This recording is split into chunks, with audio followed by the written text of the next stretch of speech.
Hey guys, thanks for dropping by. Stacy here. In our intro video, we promised at Summit Mentorship to bring you some unique content, and I think today may be just that thing. So what I'm going to be doing today, I'm going to attempt a 51K, and that's an unusual number. Most people would do a 50K, but tomorrow's my 51st birthday, so I figured why not celebrate with 51K. And it's going to be a challenge for me. I've done the distance several times before, but I haven't gone any further than a full marathon since fall of 2018, and it's 2020, and that one really kicked my butt. I hit a hard bonk around mile 20. So this will be a good challenge. It's a distance challenge, not a time challenge, but what's going to make this unique is I'm going to combine listening to a book, and then at certain breaks I'm going to stop and we're going to talk about what we're learning and how the run's going. So it's going to be a combination of what I'm experiencing for the run and what I'm experiencing through learning from the book. And now the book, it's another interesting one here. We're going to go with David Goggins' Can't Hurt Me. Now, before you think this dude heard the book, heard about David Goggins, and decided to do something extreme just because that's what David Goggins does, nope, I was doing these kind of things before that. So last year for 50, James and I crossed rim to rim of the Grand Canyon. The year before that was hiking in Utah with a broken foot.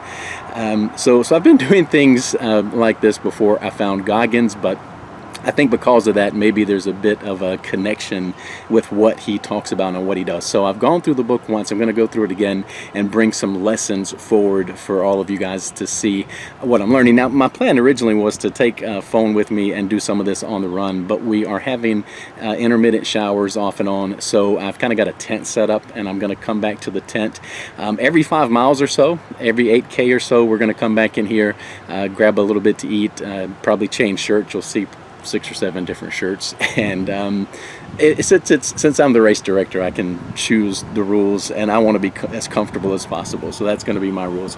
But anyway, so we'll tell you how things are going, what I'm experiencing, what I'm learning, and try to pull forward some good things from the book. So hopefully this will be fun. I'm not sure if it's going to work. Never done anything quite like this before, but we'll learn together. So I will hit the road and see you soon. Being at a disadvantage forced me to create an indestructible mental toolbox, one I couldn't get from theory. It would have to come from practice and repetition. I had no peace in my life because I was living a lie. All right, so first 8K in the books, and most of the intro in the first chapter done. So I'm listening on Audible as I run, and I'm running it at about a 1 1/4 speed to get a little more of it done. So I'll get to the run in just a second, but with the book, again, this is David Goggins, Can't Hurt Me. It starts off, and this is, if you are easily offended by language, this may not be for you, but understand this is a man that's pretty much pouring out of his soul, telling his story in his words, and so it's raw, and it's very emotional, and so just understand that going in. And if you are easily offended, try to overlook it, because there are some pretty important messages that you can glean from this particular book. So from the intro, he starts out talking a lot about mindset, and then gets into the story. Basically, it's his story growing up in a home. If you don't get anything else from the first chapter, you'll understand that there is some true evil in this world in which we live. But he goes through the upbringing with beatings and mental and physical abuse of both him and his mother, and how they escaped. And it's very it's a very heart-wrenching story. But when he's talking about the mindset and the mental toughness that's required to get through it, I think this is very important. Whatever you have gone through, whatever we've all gone through up until this point, events, they're not our fault, but our response and what we do and what we learn from those events, now that is our responsibility. And so what he's basically saying right off the bat is we have to take responsibility and have self-discipline to take those events, learn from them, and grow and be better, and not dwell on them, not let those define who we are and who we're going to be. It would have been very easy for him to take that as an excuse to become something completely different than who and what he became. Very easy for us to do that same thing. So the very first challenge, and each of the chapters in the book, he gives you a challenge. The very first challenge is to get a journal, and journaling is extremely powerful. I personally would recommend recommend you journal twice a day, in the morning and in the evening before bed. But journaling is very important. And he advises you to get a journal and just to start going through your story and determining what are your limiting beliefs. What is it that's holding you back? And when we started building the community of Summit Mentorship, we went about this with the idea that we want to help each other raise our level of awareness. We have to become more aware of what we're aware of. We have to become really conscious of what it is that we're thinking about and what's really controlling us. The truth of the matter is, most of our brains are hardwired before age 7, and they're hardwired in a way that's going to control 90% or more of what we do as an adult. And the psychologists will tell you that the majority of those programs that are running are self-sabotaging programs, that they're working against you.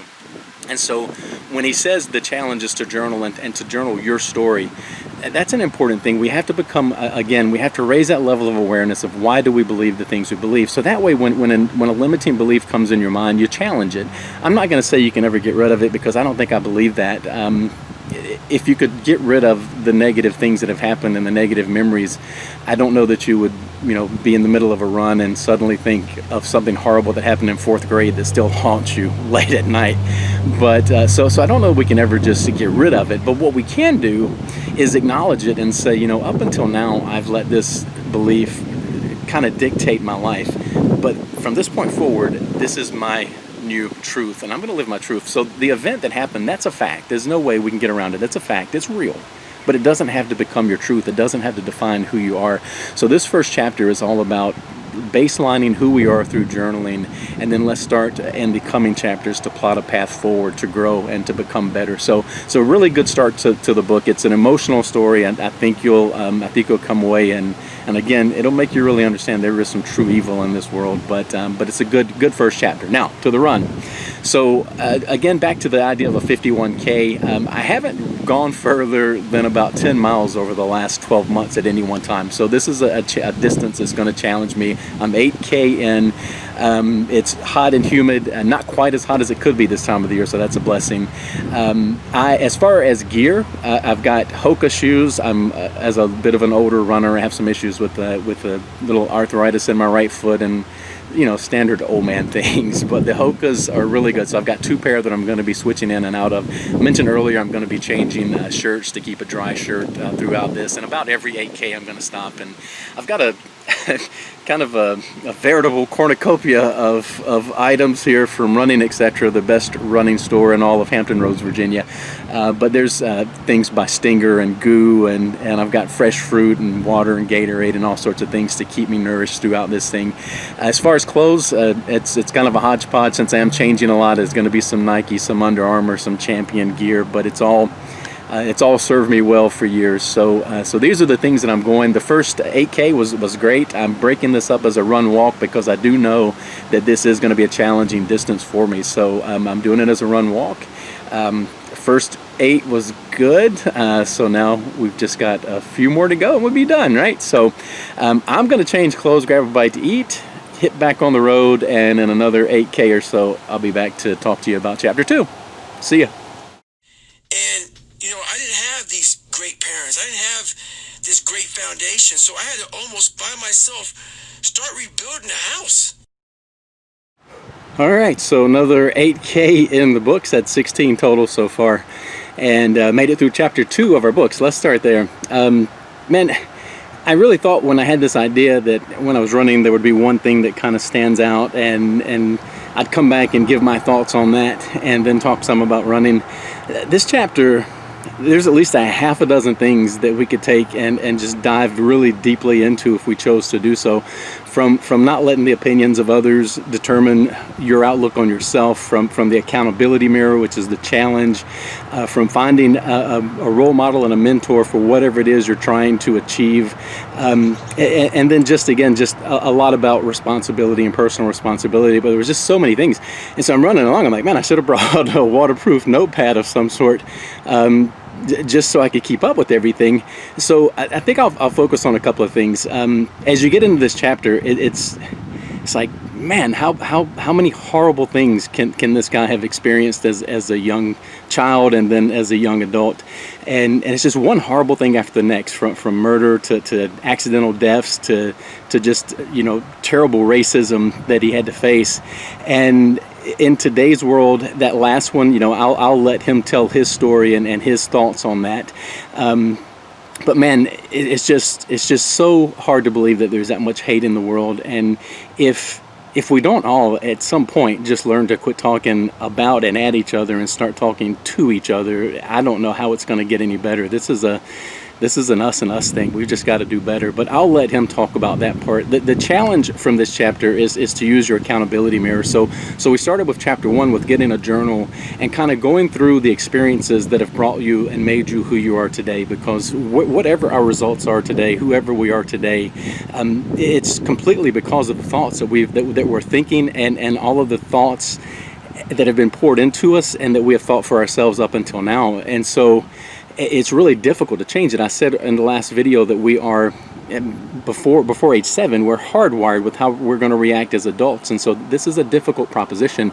So that first step of being very honest and journaling some of these things out to help you become more aware of why you think some of the things you do and why you react some of the way you react, that's an important step. But this next step and this next challenge is also really important. Now, he talked about, he got to what my friends at Empowered Living would call a never again moment. Never again am I going to be like this. Never again am I going to allow myself to be like this. And he started the accountability mirror, where he would put post-it notes all over the mirror to remind him of the things he wanted to do.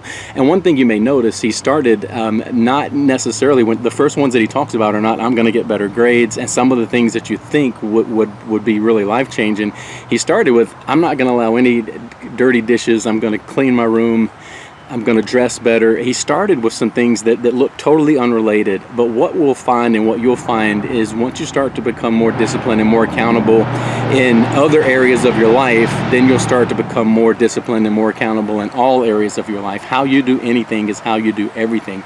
And so the compounding effect of that is just really important. So the idea of an accountability mirror, whether you want to use your mirror or some other place to display this where it's always in front of you, I'll leave that up to you, but it is just very important that you do keep this in front of you and that you hold yourself accountable. Now, I don't know if you have found yourself to be like me, but I'm not always the best at holding myself accountable. So having someone who's already living at a level a little bit higher than yourself, who can be honest with you, who can speak truth into your life, and who can really kind of help you raise that level of your own awareness so that you're thinking on a higher level, man, that's so important as well. But just keep these in. And when he talks about writing these things down, and he even covers a learning model of how he learned to learn, determining what your learning model will go a long way. But the act of writing these things down is so important.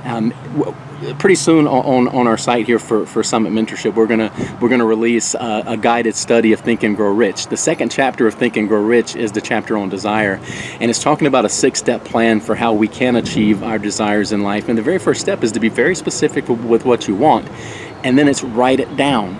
Write it down. And the physical act of writing is very important because you've got this idea of what you want to be, who you want to become, and it's an idea right now. The physical act of writing it down, pen to paper, that is the first physical manifestation of that spiritual idea that you're bringing it into its own life. So very important that you write it down. And when you engage all the senses through writing, and in your journal too, I know a lot of you are going to say, well, that's a good idea, but I'm just going to go to my iPad or whatever and type it in. It is not the same effect.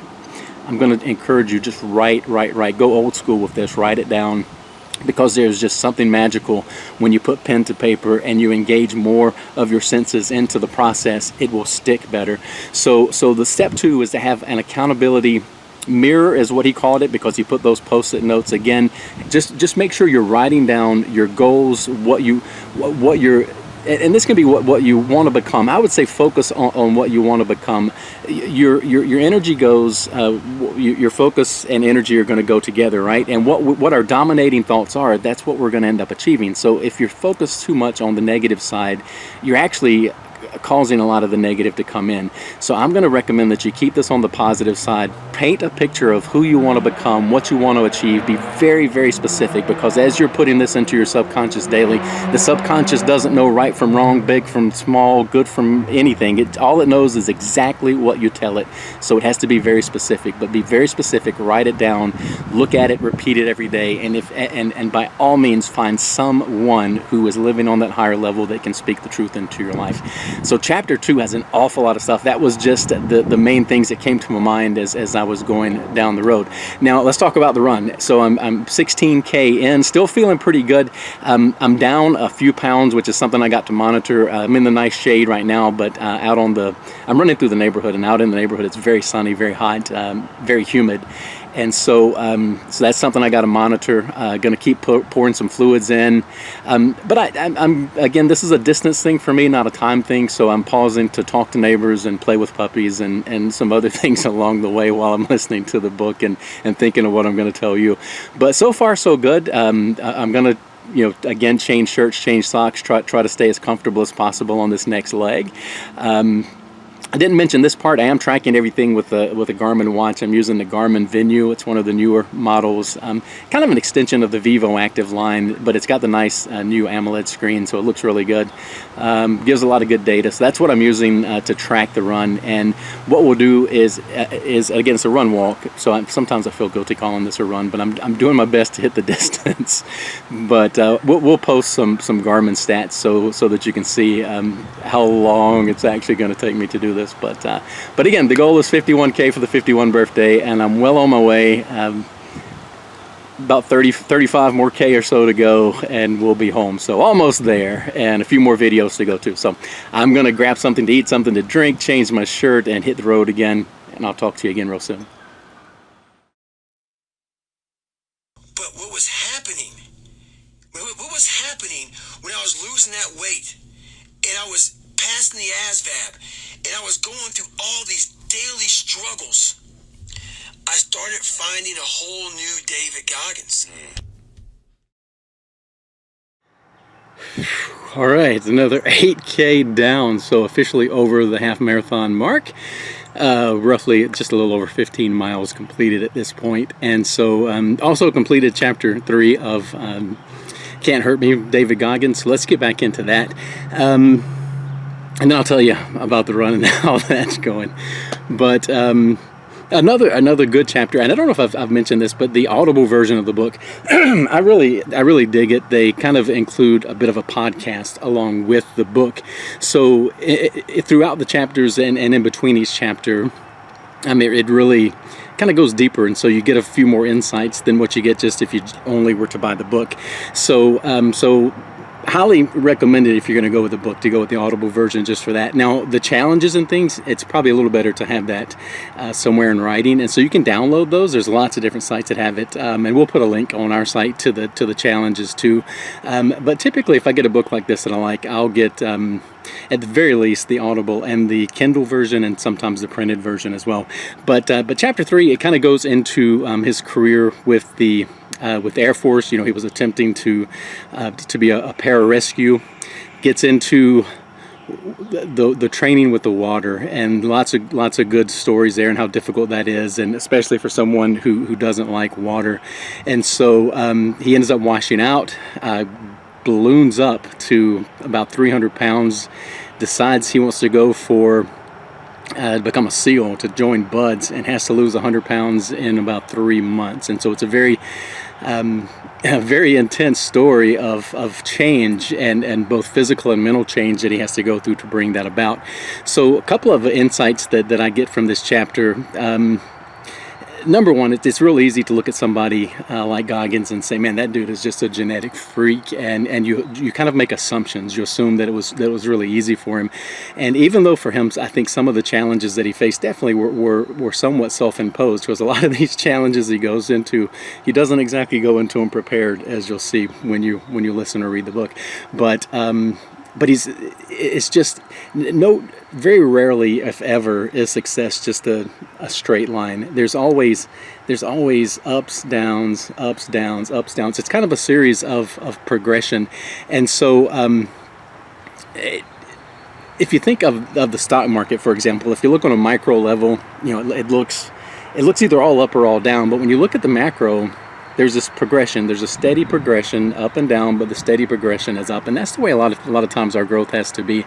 And the important thing is whenever you hit those downs, you got to take the learn. So if you miss a target, if you make an investment and it doesn't go the way you planned, as long as you learn from it, it's really not a lot of risk involved, as long as you're going to take the learn, because all growth is somewhat of a progression, with ups and downs along the way. So as you see this, he hits several of these. I called him in the last video never again moments, and he has several of these because he says, never again am I going to do this, and he changes his course, and then he sinks back, and then, well, never again am I going to do this, and then he goes back up and then changes course again.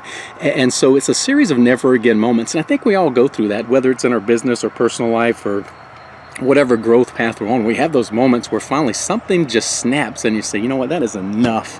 That's just enough. I'm not going with this anymore. And you make a drastic, really big change. In the book, he's making these big drastic changes, and yes, some of these never again moments can lead to a big drastic change, but I want you to remember, sometimes the biggest, most drastic change you can make is just that very first small step. You got to do something. And so this book, or this chapter, is a lot about in order to grow, you've got to learn to be in that discomfort zone. It's real easy. We fall into the comfort zone and you just kind of cruise along.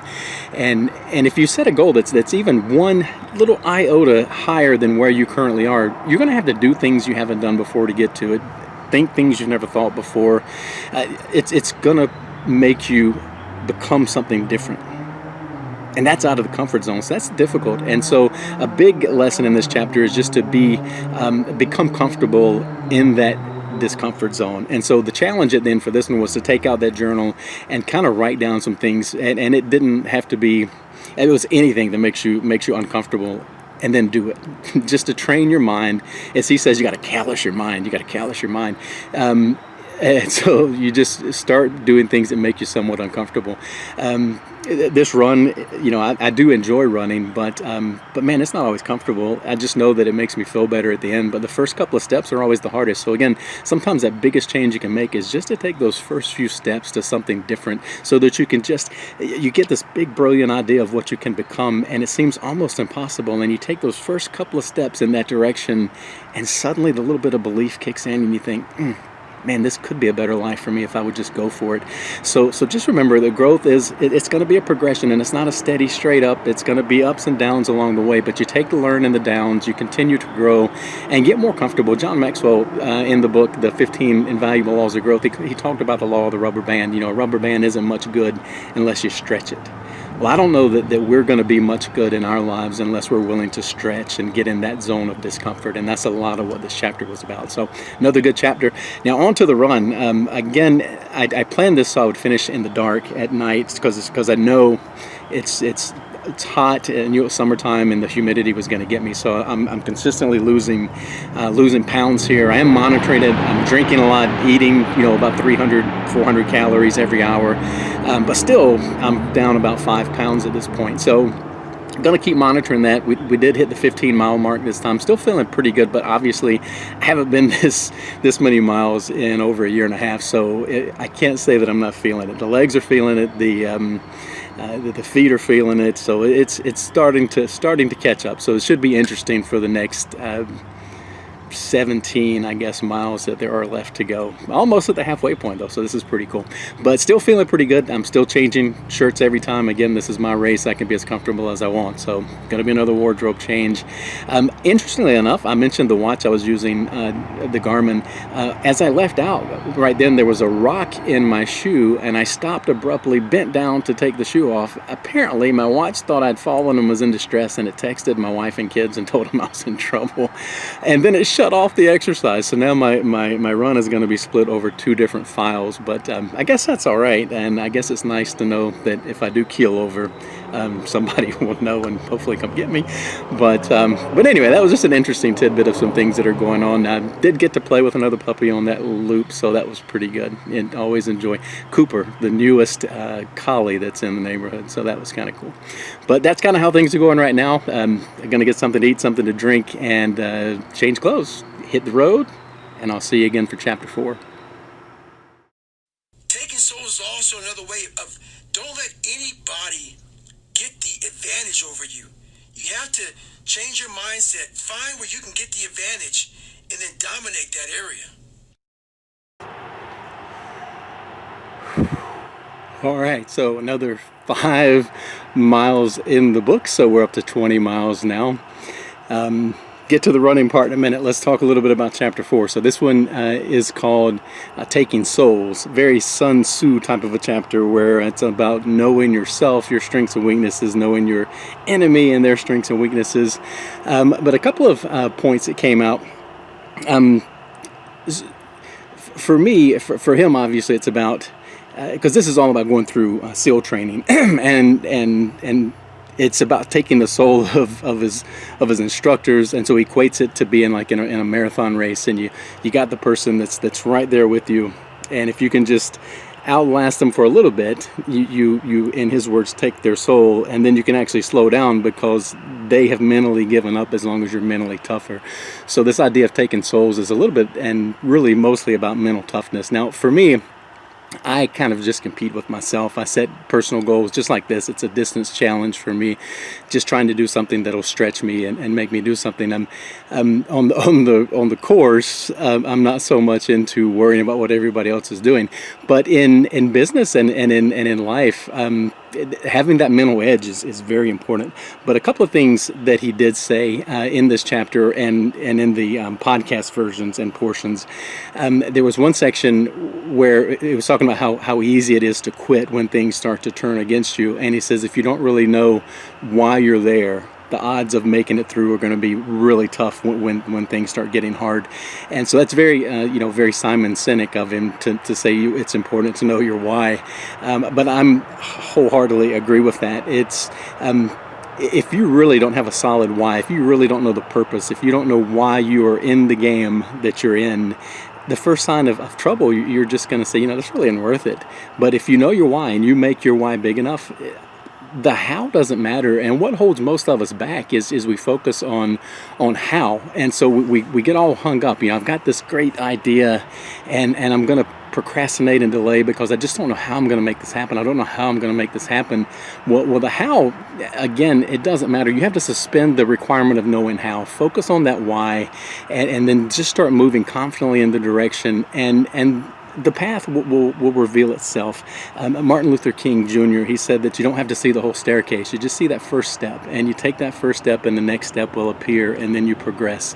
And so, but it's so important to know why and to know your purpose. So that was a good one. Now, the second thing that I took from this that was said, I believe this really was in the podcast portion, was that if you're in a struggle, and let's say that you're leading a team, and the team is in the midst of a struggle, and times are really hard, if you focus solely on you, man, the bugs are really getting big out here. If you focus solely on you, you're just not going to make it, because what you have to focus on is the team and focus on others. And so if you can make this about others and not just about you, you'll find that good things will come. That was Zig Ziglar's philosophy of life. You can have anything in this world you want if you'll just help enough other people get what they want. And so if you and your team are in the midst of a struggle, just try not to focus on your personal part of that struggle. Focus on the team, help others, and then you'll find that, man, the benefits of helping others to you are just immense. And don't feel guilty that there's some benefit that comes back, because you can go with confidence knowing that you're doing good by them and doing the right thing and following. And again, this is assuming this is all in line with your why and your purpose. So that's why I started with that. So a couple of good things out of that chapter. Now, as for the run, we hit mile 20 on this one. I'm really starting to feel it a little bit now in the legs. But there's less than a half a marathon to go, so this is pretty good. I'm getting there. As you can see, I'm using artificial light now, so the sun is almost completely set. So that one, I did get to see a nice sunset over the subdivision and over the neighborhood here. So that was pretty nice, lots of good color. But legs are still feeling relatively good. Some discomfort, I would call it, and it's not as hot, so it didn't didn't quite lose as much oomph in that one. So, but I'm definitely feeling it and slowing up a bit. So I think and again, I'm not real fast. So I think my best half marathon time is about a 1:51. The next little half marathon that I've got left here to go is probably going to be more like a 2:30 or 2:45. So it's gonna take some time, and I'm gonna break in between just like this and talk to you guys. So I'm really happy that we're doing this because these breaks are super nice. I get to talk to you and eat, so this has been good. But anyway, that's chapter 4, and also how the run is going. I'm gonna get a bite to eat, change my shirt, and I'm gonna hit the road one more time. So talk to you soon for chapter 5. You have to kind of calm your mind down that 1 second versus panicking and spazzing out. Take time to literally be patient. All right, so added an extra little bit to that stretch. So we are over the marathon mark at this point, a little under 6 miles to go. Definitely feeling it right now. So while my mind is still a little clear, let's get into chapter 5, I believe it was. So in this chapter, it's all about callousing your mind, is what Goggins calls it, and it's about just building your mindset to handle whatever may come your way. So he equates it to like weightlifting and working out, where you build the calluses on your hand. He says his theory is that you have to build those same types of calluses on your mind so that you can go in with a very strong mindset. It's a fairly long chapter. It goes through his history of SEAL training and several injuries. To be perfectly honest, I'm not sure how the dude is still alive with some of the things that he's done. But finishing SEAL training on broken legs and all the things required to build the mind. But I think the deeper part of the chapter is where he talks about building the foundation. And a lot of it is just going back to in the earlier chapters where we were talking about journaling and kind of going back into the kind of the subconscious part of our mind to figure out what is really driving this car the way it's going. And so he talks about without that solid foundation, just like a building, without a solid foundation, your life is going to experience some troubles along the way. And so in this case, we have to kind of go back and face some of those things from the past so that we can then put them aside. Now when you're going through this, I said earlier, and I was talking with a new coaching client earlier today, and I told him, I said, what you say to me and your honesty with me is going to be very important, but what's most important is what you say to yourself and the honesty that you have with yourself. So it really, when you're going through this exercise of just kind of building this foundation and making sure that you are, moving from some of the events and some of the circumstances and some of the things that have happened, it's going to make you a little uncomfortable. And so you just have to be very honest, and you have to, again, get out of that comfort zone and into the discomfort zone in order to grow. So that was a big push for this chapter. Now, we talked a little bit last time about about the thought process. You get this big idea up here, and how can we manifest it and make it real. The challenge with this one is visualization. And so he says in order to build the foundation, you kind of have to spend some time visualizing. And I think visualization is very important. And we are, we're spiritual beings. We're gifted with an intellect. We live on this physical plane. And there's, again, we're living at this level down here. Somewhere up at a higher level, you get this wonderful idea of something that you can be, something you can become, and it really grabs your interest. And what happens is those programs that are running underneath, the belief systems that we have to face as we're callousing our mind, to use Goggins' term, those things kind of kick in. And so you get this idea, and immediately something tells you, yeah, that's not for you, and then you move on. And so the whole idea of visualization, what it does, we have several intellectual faculties at our disposal, and imagination is one of those. And we have to spend some time using that intellectual faculty of imagination, just to spend some time at that higher level, seeing and visualizing what it would mean to become the person that could accomplish what you want to accomplish, to become what you want to become. And it's very difficult. You can't live at that higher level right away. You can't live there, but you can visit it, and you can visit it fairly often through that intellectual faculty of imagination. So I totally believe that visualization is incredibly important. He talks about the importance of not just visualizing the good, but also in preparing for what may happen. Basically, scenario planning as you would look at it as you're going through the visualization. But the big thing is just whatever it is you're trying to accomplish, you need several times a day that you can spend just in. You got to spend it right up here, and you got to spend it in that imaginative thought, just visualizing what that would be. And again, the subconscious brain really can't tell reality from what you're imagining if you imagine it with enough emotion and with enough and very vividly. And so you'll start to act in ways that you didn't even know you could act. You'll start to do some things you may not even know you can do, just simply by the fact of using this technique of taking your mind to a higher plane just every once in a while through imagination. Now, as far as the run goes, this is getting more difficult, and as you can see, part of the challenge for me that I wanted to do tonight was to see if how focused could I stay, not just on mental toughness to finish the distance, but also to stay focused on a book and to come back and bring content. So you can kind of see I'm having a little more difficulty thinking through what my next thought's going to be. But so far, it's I hit the marathon point, as I said earlier. Definitely much harder to get the legs moving up and down. I didn't really plan for this. This is something that a couple of days ago I decided to do. I was kind of talking to my son James about it and talked about putting this kind of thing together with some videos with the book. And he goes, well, that would be unique. And so it kind of spurred me to, okay, well, maybe it's a good idea, so I'll give it a shot. But the mental part of this challenge has been really tough. So my mind was wandering a little bit more that time, and trying to put together coherent thoughts was a little more difficult. So I can definitely tell that this is weighing on me. But I'm down to less than 6 miles to go. We're in the home stretch now. I'm gonna get something good here to eat and drink and put on a dry shirt for the final push. And next time I see you, we're going to be done with this, and we may talk about another chapter, or I've got some songs queued up if it gets harder. Since I wasn't planning for this, I think the hardest part right now is maybe not so much the legs, but the upper body. It's really a toll on the upper body, so I'm really feeling it in my back and through my core. So I probably should have done a few weeks of core work before trying to do this.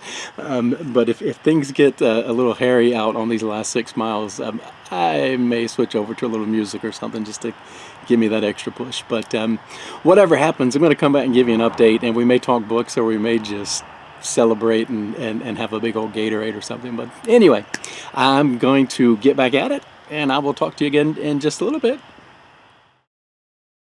You don't need all these special tools. The most powerful tool in the world is the one that I continue to come back to, and that is your mind. Well, all right, we are done. Hallelujah.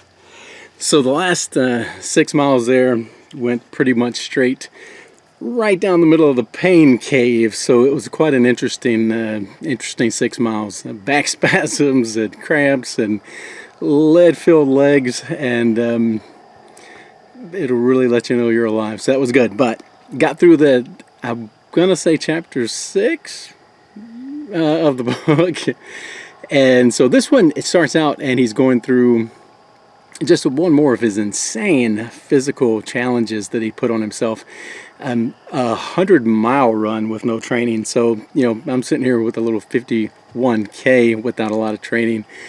No training. Obviously he's been through 18 months of buds training because of injuries and things that caused him to do it over and over again. So there was some good training, but not specifically for this. So he says that this 100-mile, 24-hour run, just listen to the book and hear the story. It's unbelievable what he put himself through. But he pointed out that during the run, when things got tough, he started to go into what he called the cookie jar, and he started to look for things in his past where he had overcome something that was pretty amazing, or had accomplished something that was pretty amazing, and he tapped into the emotions that went along with that. And so the challenge from this chapter is to get back into the journal and start kind of documenting some of those things.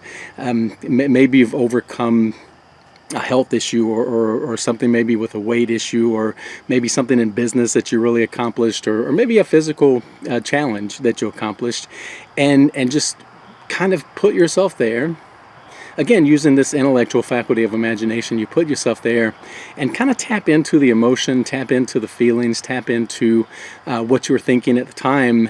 And what you're able to do with this cookie jar theory is when times start to get a little rough and you need to dig deep, you kind of know what emotional state is your emotional state for success, and you can dig into it and go into it. So that was quite interesting. Now, in the last couple of miles, I did, after the chapter finished, I flipped over to some music. So the last couple of miles were fun. It's a beautiful night. The night, it cleared up, and so the stars are bright. It's a dark night, so the stars are really bright, and the neighborhood's pretty calm neighborhood. So I ran without a light, and it was just kind of awesome running and under the stars and seeing the stars. Tough for the first 4.5 of that last 6 miles, but that last 1.5 mile lap really felt pretty good. That was pretty awesome. So that was fun, and this has been fun. I really hope you guys enjoyed it. I hope you got something out of it. We will continue to go through some more of the chapters if you'd like. What I'll ask you to do is just, kind of below, like and share, and give me some comments of what you thought and things you might would like to see us do with the Summit Mentorship page here in the community here. And we're going to work to try to build a community of like-minded people who want to grow and just join this journey of personal growth and have a little fun and challenge along the way. So that's what we're after here. But really, one more time, just please give us a like and a share. We'd appreciate it. And I'll talk to you next time.